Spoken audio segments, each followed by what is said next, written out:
할렐루야 샬롬. 우리 인사합니다. 할렐루야 샬롬 샬롬 샬롬 샬롬 샬롬. 하나님 사랑합니다. 여러분 주 안에서 사랑합니다. 오늘 요한복음 19장 19절에서 22절 예수님께서 슬그머니 져주신 그러한 내용이에요. 그죠? 19장 19절에서 22절 한번 보죠. 빌라도가 패를 써서 십자가 위에 붙이니 나사렛 예수 유대인의 왕이라 기록되었더라. 181페이지죠. 신약. 예수께서 못 박히신 곳이 성에서 가까움으로 많은 유대인이 패를 입는데 히브리어와 로마와 헬라말로 기록되었더라. 유대인의 대제사장들이 빌라도에게 이르되 유대인의 왕이라 쓰지 말고 자칭 유대인의 왕이라 쓰라 하니 빌라도가 대답하되 내가 쓸 것을 썼다 합니다. 저는 이 부분에서 은혜를 받은 게 빌라도가 대답하되 내가 쓸 것을 썼다 하니라. 그래서 제목을 이렇게 올렸습니다. 모든 나라에는 그 호칭은 다르지만 그 나라를 다스리는 최고의 통치자들이 다 있어요. 그죠? 왕이기도 하고 또 여러 수상이라고 하기도 하고 많지만 미국이나 한국에서는 대통령이라고 부르고 일본이나 영국에서는 수상이라고 부릅니다. 북한은 최고 통치자를 원수라고 부르죠. 또 어떤 나라는 지금도 왕이 나라를 다스리기도 하죠. 호칭은 서로 다르지만 한 나라를 다스리고 통치하는 최고 책임자라는 점에서는 똑같아요. 차이가 없죠. 명명하는 이름은 다르지. 그런데 이 땅에서 다스리는 왕이나 대통령은 자신의 나라에 있으면 왕이거나 대통령이지 다른 나라에서는 왕이나 대통령 행세를 할 수는 없어요. 그렇죠? 어느 나라 대통령 이렇게 대접을 하죠. 그쪽에 가면 성경에는 예수님에 대한 다양한 호칭이 기록되어 있어요. 그래서 오늘 본문의 내용이 이렇게 나와 있죠. 그래서 빌라도가 패를 써서 십자가 위에 붙이니 나사렛 예수 유대인의 왕이라 기록되었는데 이것이 히브리어, 로마, 헬라말로 각각이 사람들이 각지에서 모이니까 그랬더니 유대인의 대제사장이 빌라도에게 이르되 유대인의 왕이라 쓰지 말고 자칭 유대인의 왕이라 쓰라니 빌라도가 대답하되 내가 쓸 것을 썼다 하니 굉장히 통쾌하고 빌라도도 인정을 하는구나 이런 마음이 저는 굉장히 기뻤습니다. 어떤 면으로는. 그래서 성경에 예수님에 대한 다양한 호칭이 기록되어 있어요. 예를 들면 어린 양, 선한 목자, 다윗의 자손, 그리스도 등등 많이 있지만 가장 많이 나오는 호칭 중에 하나가 바로 왕이라는 호칭입니다. 그런데 예수님은 이 땅의 왕처럼 어떤 특정 지역에만 다스리고 계신 왕이 아니라 온 우주 만물을 통치하시기 때문에 단순히 왕이라고만 부를 수도 없어요. 요한계시록 19장 16절에 보면 그 옷과 그 다리에 이름을 쓴 것이 있으니 만왕의 왕이요 만주의 주라 하였더라. 이렇게 말씀하셨습니다. 만왕의 왕 만주의 주라 하였더라.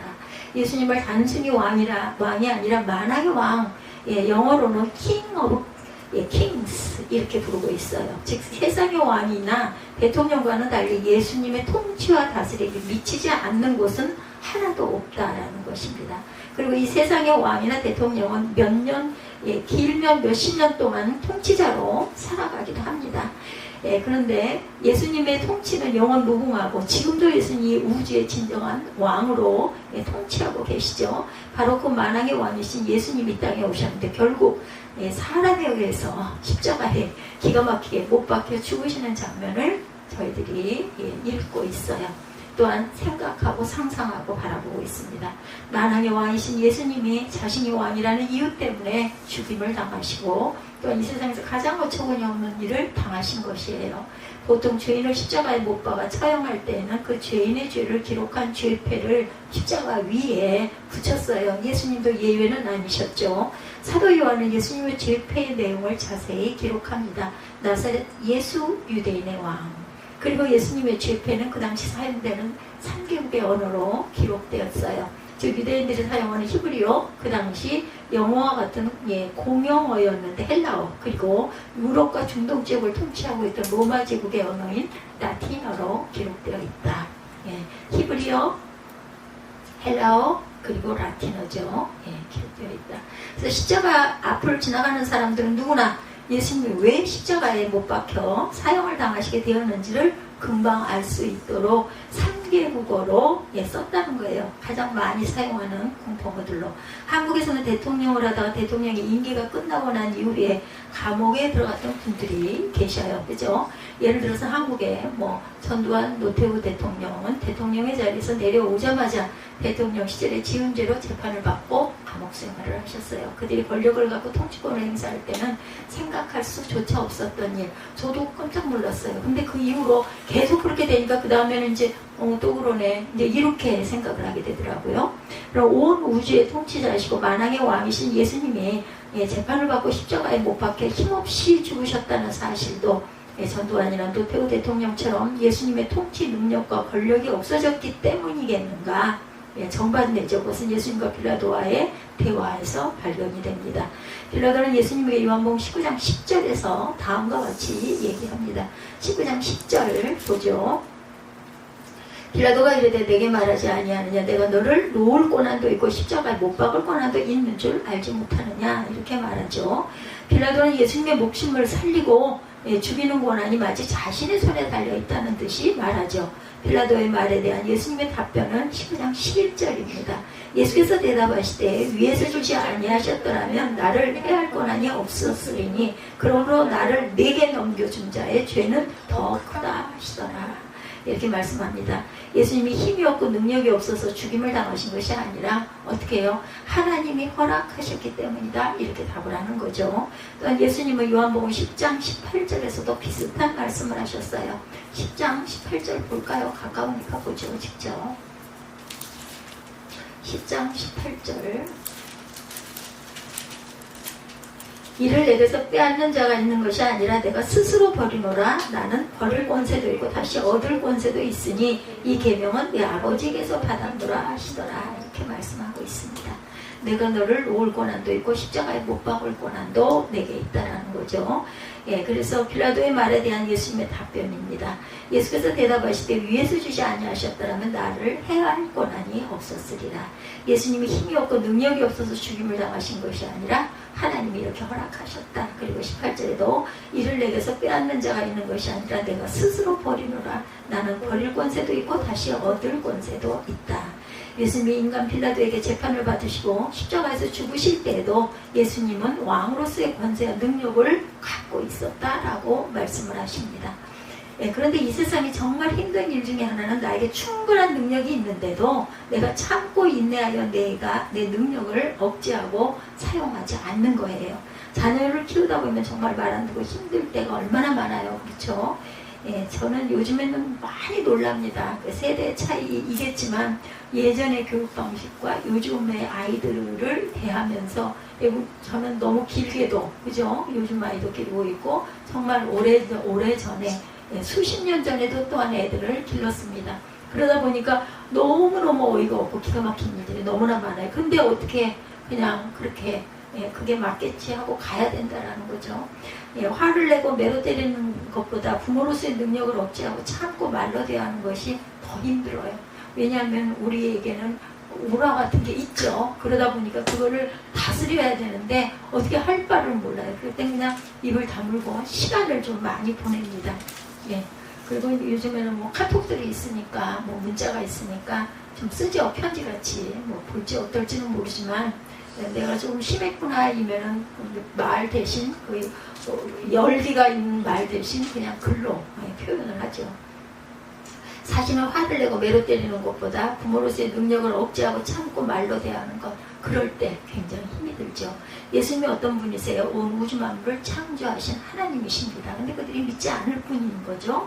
예수님은 십자가에 못 박히실 때 가장 큰 유혹이 무엇이었을까요? 그것은 자신의 전능한 능력을 억제하고 사용하지 않는 것이었을 거예요. 그 고통을 다 당하면서도. 그러니까 내 아버지가 나를 이렇게 해야 되기 때문에 하라고 하셨다라는 걸 기도하고 받지 않았다면 이거를 안 하셨을 겁니다. 유대인들이 예수님을 어떻게 유혹했는지를 찾아봅니다. 마태복음 27장 41, 2절이에요. 그와 같이 대제사장들도 서기관들과 장로들과 함께 희롱하여 이르되 그가 남은 구원하였을 때 자기는 구원할 수 없도다. 그가 이스라엘의 왕이로다. 지금 십자가에서 내려올지어다. 그리하면 우리가 믿겠노라. 이렇게 말을 하죠. 저 같으면 확 뛰어내릴 것 같아. 봐라. 그리고 그죠? 우리 마음 안에 그런 거 있잖아요. 그죠? 어떻게 할 건데? 나이트 내려왔는데? 그건 상상해 볼 수 있어요. 저는 그러고도 남을 것 같아요. 그죠? 자기를 충분히 구원할 능력이 있으신 예수께서 저 유대인들의 말이 얼마나 큰 유혹이 됐겠어요. 당장에 저것들을 그냥 어이구 그냥 말 한마디면 될 텐데 이런 생각 안 들겠냐는 거죠. 왜냐면 인성을 잊고 오셨잖아요. 일단은 능력이 없다면 차라리 체념하겠지만 그죠? 예, 충분한 능력을 갖고 그 능력을 행사하지도 않고 힘없이 죽는 것보다 더 힘든 일 없어요. 당하죠. 수치를 당하고 침도 뱉고 막 옷을 찢어서 나누기도 하고 뭐 조롱하고 뭐 그죠? 그 포도주를 해웅에다가 묻혀가지고 입에다가 다 이렇게 대주기도 하고 얼마나 기가 막힌 모욕을 많이 받았어요. 어떤 전도사님이 아이들에게 테니스를 가르쳐주고 계세요. 아이들 중에 이제 처음 배우는 아이도 있고 아무리 실력이 뛰어나도 아직 초보 수준의 아마추어일 뿐 그런 아이들이 있습니다. 반면에 이 전도사님은 테니스 대회에서 우승하신 경력이 있으신 프로 수준의 실력자셨어요. 첫날에 다른 목사님이 가서 구경을 하셨대요. 나중에 아이들과 게임을 하시는 걸 봤는데 그 전도사님이 자신의 능력을 최대한 발휘한다면 누구에게나 다 이기실 수가 있겠죠. 그죠? 그렇게 뭐 프로에 가까운 그 능력을 갖고 있으니까. 근데 아이들의 사기를 돋궈주느라고 져주시기도 하더라는 거죠. 근데 얼마든지 이길 수 있는데도 자신의 실력을 다 발휘하지 않고 일부러 져주는 것도 쉽지는 않아요. 운동은 잘 못하지만 바둑을 굉장히 좋아하시는 이 목사님이 어릴 때 프로 기사가 되는 꿈을 꾸게 됐다고 합니다. 아이들에게 바둑을 가르치는 거 그걸 지금은 하고 계신데요. 가끔가다 틈이 날 때마다. 근데 가르치기만 하면 재미가 없어서 게임을 하기도 하는 거죠. 근데 그때도 정말 바둑을 이기는 것보다 져주는 일이 굉장히 힘들더랍니다. 내가 충분히 이길 수 있어. 근데 져주는 거야. 왜냐하면 그렇게 해야 아이들이 실증을 안 내고 취미를 붙이고 호기심을 가지고 내가 이번에 이겼어. 또 이겨야지. 이런 마음을 품게 하려고 그런 거겠죠. 사람의 능력은 차이가 난다 해도 도토리 키재기. 그런데 제가 인성을 잊고 오셨기 때문에 어이구 저것들을 그냥 한 번에 이런 생각 뛰어내려? 그래 내가 해볼게. 이런 마음도 있을 수 있다는 거죠. 그래서 사람의 능력은 도토리 키재기에 불과하다는 거예요. 그러나 예수님과 사람의 능력 차이를 비교한다면 그 자체가 예수님을 욕되게 하는 거죠. 그럼에도 불구하고 하찮은 인간에게 져주시려 오신 그 예수님이 자신의 전능한 능력을 사용하지 않고 참는 일 얼마나 힘드셨겠는가. 그럼 예수님은 전능한 능력이 있으시면서도 왜 그 능력을 사용하지 않으셨어요? 순종하시느라고 그러셨죠? 예수님의 자신의 모든 능력을 사용하셨다면 예수님은 한 분은 구원할 수도 있겠지만 자신은 살 수 있겠지만 문제는 우리 모두는 한 사람도 구원을 받을 수가 없기 때문이죠. 그것을 아신 거예요. 예수님은 자신이 고통에서 벗어나기 위해서 자신의 능력을 사용하시는 것을 거부하신 것. 다른 말로 표현한다면 예수님은 자신의 능력을 자신의 개인적인 고통에서 벗어나기 위해서 사용하신 것이 아니라 자신이 당하는 고통을 끝까지 참고 인내하기 위해서 사용하셨다라는 것. 결과가 어땠어요? 자신 한 사람이 고통을 당함으로 수많은 사람을 살려내셨고 예수님 자신도 결국에는 부활의 영광에 참여하시게 되죠. 예수님의 십자가 사건을 통해서 깨달을 수 있는 것은 자신을 겸손히 낮추고 부인하는 것이 진정한 능력이라는 겁니다. 좀 쉽게 표현하자면 내가 충분히 이길 수 있는데도 일부러 져주는 사람이 진짜 능력이 있는 사람이에요. 이거 다투면은 똑같은 거예요. 도토리 키재기 너나 나나 똑같아 인 거죠. 보통 져주는 것이 손해라고 생각하기가 쉬워요. 그러나 내가 한 번 져주면 더 많은 사람을 얻을 수 있을 뿐만 아니라 마지막에는 나 자신이 높아진다라는 것, 내가 승리하게 된다는 것. 십자가를 지고 끝까지 가다 보면 결국에는 부활을 경험하게 된다는 겁니다. 여러분들 지금 이 자리에 하나님을 예배하는 자로 앉아 계세요. 저 또한 여러분에게 말씀드리지만 저 또한 느끼면서 하나님을 예배하면서 함께 공유하고 나누고 있습니다. 참으로 복되신 저와 여러분들이라는 거 정말 감사할 일인 거죠.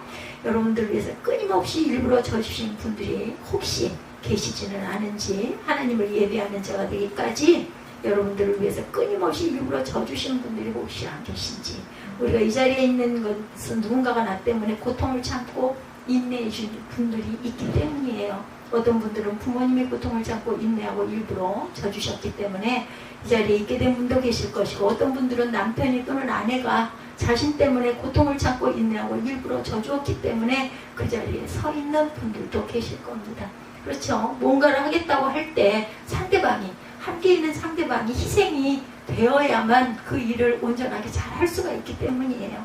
어떤 분들은 내 옆에서 나를 돌봐 주시던 어떤 집사님 또는 권사님 또는 어떤 구역장님, 목자님, 순장님 또는 어떤 이름 없는 성도님이 나 때문에 내 아내가, 내 남편이, 그죠? 내 이웃이 나를 위해서 참고 계시기 때문에, 견디고 계시기 때문에, 겪었던 어려움이 말없이 참아주고 일부러 져주었기 때문에 앉아 계신 분들도, 구원받은 분들도 계시다라는 거. 그래서 누구도 내가 잘나서 내가 예수님을 믿고 성도가 된 사람은 아무도 없다라는 겁니다. 누군가 내 뒤에서 억울한 일이 있어도, 힘든 일이 있어도 말없이 참아주고 인내해주고 일부러 져주신 사람들이 있었기 때문이라는 것을 잊지 마십시다. 우리 모두가 여기서 하나님을 예배하는 자로 있게 된 근본적인 이유는 만왕의 왕이신 예수님이 인간의 몸을 입고 오셔서 채찍에 맞아주시고 조롱당하시고 망신당하시고 십자가에 못 박혀 죽으시면서 일부러 져주셨기 때문이다. 우리들 가장 힘든 게 자존을 상할 때잖아요. 그렇죠? 근데 이제는 반대로 여러분들을 힘들게 하는 사람들이 혹시 또 있습니까? 아마 어떤 분은 자신을 힘들게 하는 사람에게 큰 소리로 야단을 치고 혼낼 수 있는 능력 있는 분도 계실 것인데, 내가 한번 참고 인내하고 져주는 것이 그 사람을 위해서 유익하다면 끝까지 참고 인내할 수 있는 능력을 달라고 하나님께 간절하게 기도하시기 바랍니다. 그러면 나를 힘들게 하는 사람도 언젠가는 하나님을 알고 예수님을 따르는 참 제자가 될 수도 있겠죠. 요한계시록 6장 9절에서 10절입니다. 다섯째 인을 떼실 때 내가 보니 하나님의 말씀과 그들이 가진 증거로 말미암아 죽임을 당한 영혼들이 제단 아래에 있어 큰 소리로 불러 이르되 거룩하고 참되신 대주제여 땅에 거하는 자들을 심판하여 우리 피를 갚아주지 아니하시기를 어느 때까지 하시려 하나이까 하니, 오락의 죽임을 당한 영혼들이 자신들의 억울함을 풀어주시고 심판해달라고 하나님께 기도하고 있는 거죠.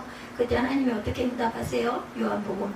요한계시록 6장 11절입니다. 그때 하나님이 각각 그들에게 흰 두루마기를 주시며 이르시되 아직 잠시 동안 쉬되 그들의 동무 종들과 형제들도 자기처럼 죽임을 당하여 그 수가 차기까지 하라 하시더라.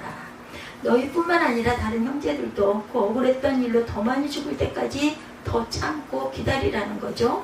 왜 기다려야만 해요? 그래야만 구원받을 수 있는 사람들이 있기 때문이다. 여러분들은 여러분들을 힘들고 고통스럽게 하는 사람들이 빨리 심판을 받고 나보다 더 큰 고통받기를 원하십니까? 하나님은 우리에게 순교자의 수가 차기까지 더 참고 더 기다려주고 예수님처럼 일부러 져주라고 이렇게 말씀하고 계세요. 왜냐하면 우리도 누군가가 나를 대신해서 고통을 참아주었고 예수님이 십자가에서 내 대신 고통을 참아주셨기 때문에 구원을 받았기 때문이라는 거죠. 앞으로 우리 뒤에 십자가 모형을 이렇게 생각하고 기억하면서 그 도로라사 길 있죠. 가끔 보면은 그런 길들 만들어 놓은 교회들도 있습니다. 그랬을 때 우리가 또 한 번 주님의 가신 기억 흔적, 우리 교회는 그런 부분이 없지만 십자가 우리 뒤에도 걸려 있지 않아요? 그 길을 참고 견디고 몇 번씩 넘어지시면서 가셨던 주님의 모습을 우리 마음으로 떠올리고 기억하면서 그 길을 함께 따라가고 싶시다. 근데 우리는 이렇게 그 모형을 볼 때마다 그 십자가는 예수님이 나를 대신해서 짊어지신 십자가이기도 하지만 동시에 나도 누군가를 대신해서 짊어지고 가야 할 나의 십자가라는 것 또한 우리가 항상 기억해 가야 합니다. 지금 여러분은 누군가를 위해서 짊어지고 가셔야 할 십자가가 있으십니까? 각각의 십자가가 계실 거예요. 내 십자가를 지고 갈 때 나 대신 십자가의 고통을 참고 인내하신 예수님을 기억하면서 나의 십자가를 끝까지 짊어지고 갈 수 있는 능력을 달라고 기도하십시다. 마지막에는 부활의 기쁨을 우리 또한 맛보겠죠. 하나님께서 우리에게 이렇게 귀한 은혜를 주신 것을 우리가 항상 기도할 줄 아는 믿음의 자녀들 다 되게 하여 달라고 기도하시는 저와 여러분이 되시기를 주님의 이름으로 축복합니다. 우리 찬양 결단하시고 기도하시고 주기도문으로 예배를 마치도록 하겠습니다.